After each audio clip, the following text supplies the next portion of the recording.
Welcome back to the Giraffe, the Pelly and Me. We're now up to, I think it's part 4. And we left the giraffe and the Pelly and the monkey at floor 3 of the Duke's mansion. Suddenly, I saw all 3 of the window cleaners stop dead in their tracks. They seemed to freeze against the wall of the house. None of them moved. "What's happened to them?" the Duke asked me. "What's gone wrong?" "I don't know," I answered. Then the giraffe, with the monkey on her head, tiptoed very gingerly away from the house and came towards us. The pelican flew with him.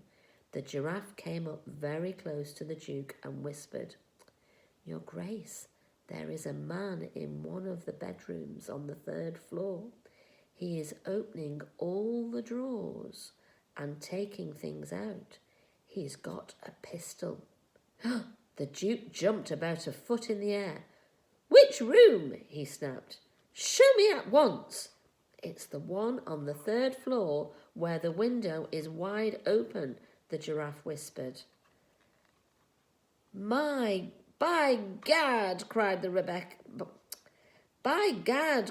Duke. "That's the Duchess's bedroom. He's after her jewels. Call the police. Summon the army. Bring up the cannon.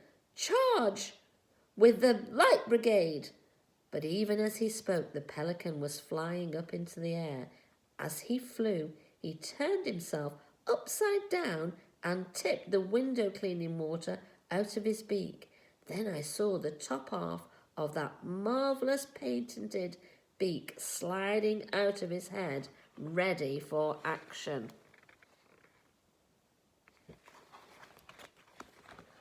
What's that crazy bird up to?" cried the Duke.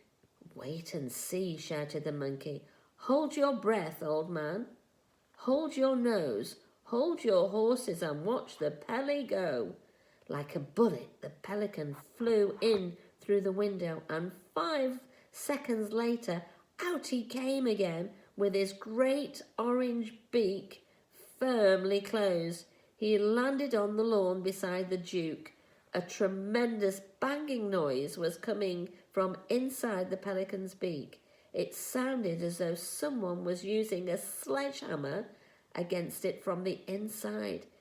"He's got him," cried the monkey. "Pelly's got the burglar in his beak." "Well done, sir," shouted the Duke, hopping about with excitement. Suddenly he pulled the handle of his walking stick upwards, and out of the hollow inside of the stick itself he drew a long, thin, shining sword.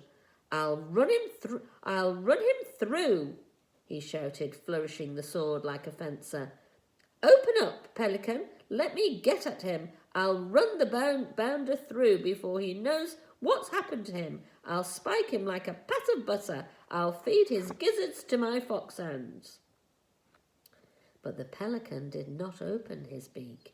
He kept it firmly closed and shook his head at the Duke. The giraffe shouted, "The burglar is armed with a pistol, Your Grace. If Pelly lets him out now, he'll shoot us all." "He can be armed with a machine gun for all I care," bellowed the Duke, his massive moustache bristling like brushwood. "I'll handle the blighter. Open, sir. Open up." Suddenly there was an ear-splitting bang, and the pelican leapt 20 feet into the air. So did the Duke. "Watch out!" the Duke shouted, taking 10 rapid paces backwards. "He's trying to shoot his way out." And pointing his sword at the pelican, he bellowed, "Keep that beak closed, sir. Don't you dare let him out. He'll murder us all." "Shake him up, Pelly," cried the giraffe. "Rattle his bones. Teach him not to do it again." The pelican shook his head so fast from side to side that the beak became a blur and the man inside must have felt he was being scrambled like eggs. "Well done, Pelly," cried the giraffe. "You're doing a great job. Keep on shaking him so he doesn't fire that pistol again."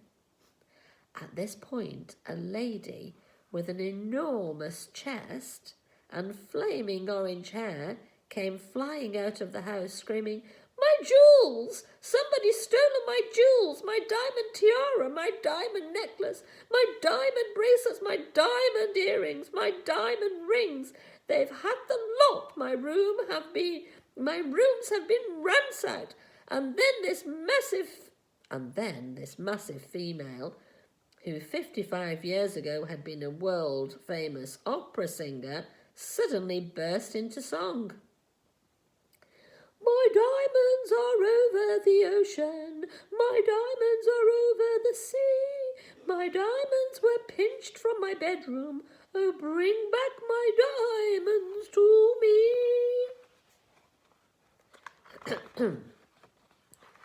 We were so bowled over by the power of the lady's lungs that all of us, except the pelican who had to keep his beak closed, joined in the chorus.